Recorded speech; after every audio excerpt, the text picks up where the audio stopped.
So maybe I'll actually define something that I was just referencing, which is the difference between true and truthful. This is the first important distinction.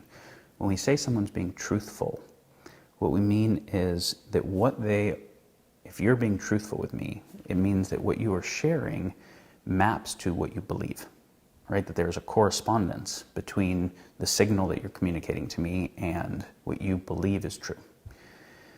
So we can look at breakdowns of truthfulness, which is where people are distorting information with some intentionality. And that can either be through overt lying or through lying through omission or lying through emphasis bias, right? Those kinds of things. So that's truthful. And when we say something is true, what we typically mean, and this gets very nuanced, and we end up having to get into like fundamental epistemology, ontology concepts of what does it mean for something to be true? What are our fundamental axioms about the nature of reality? I'll put that on hold for now and just say, in general, if we say that someone's saying something that's true, we don't just mean that there's a correspondence between what they're saying and what they think, but there's a correspondence between what they're saying and some independently verifiable reality. And so, of course, someone can be truthful, meaning they say what they believe, but what they believe is misinformed because they did sense-making poorly. So they're propagating information honestly, but that is not true. And so we need to look at distortions in both of these. There's a third thing, which is representative, which is it's possible for someone to be truthful, share exactly what they think is going on, and that what they're sharing is actually true. They've actually done good epistemology and empirically validated that what they're saying maps to reality in some clear way.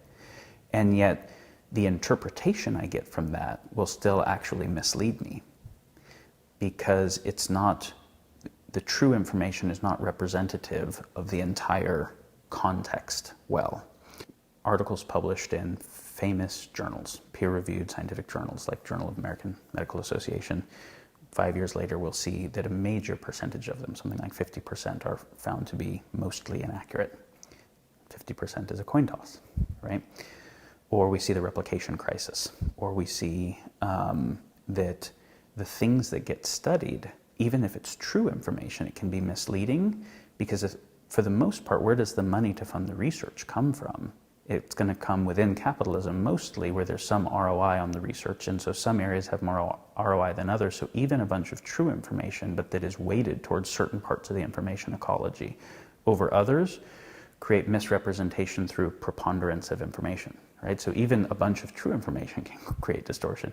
So then you start to say, oh, okay, so the essence of science within the philosophy of science, the essence of it is earnestness of inquiry, right? It's empiricism, but then earnestness of inquiry. Eddington defined science as the earnest endeavor to put into order the facts of experience. And the essence of capitalism is, so you can say the essence of science is no bias, right? At least the idea, the spirit of it. We can get into where even the philosophy of science has built-in axiomatic bias later. But then in capitalism, it is about optimizing for bias, right? Like I actually have an agency that I'm trying to get ahead. I have intention to increase my balance sheet. And so if there's capital funding of science, it's going to fund the things that create ROI on that research so we can keep doing more research. That creates both a reason to distort the info and a reason to withhold information that is a source of competitive advantage, a reason to create disinfo to other competitors, and to at least wait, of course, in biotech, if I can get a patent on a synthetic molecule and I can't get a patent on a natural molecule, a lot more money is going to go into synthetic molecules and natural. And then we look at it and say, well, there's not that many phase 3 clinical trials on herbs and there are on pharma meds, so the pharma meds must be more accurate. No, this is even true information. Preponderance of data is going to create problems, right?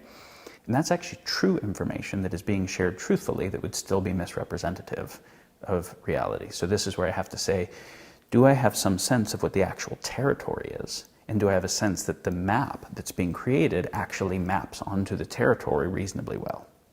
Because sense-making means map generation, right? To be able to make choices of how we navigate, how we do choice-making in relationships with some actual territory.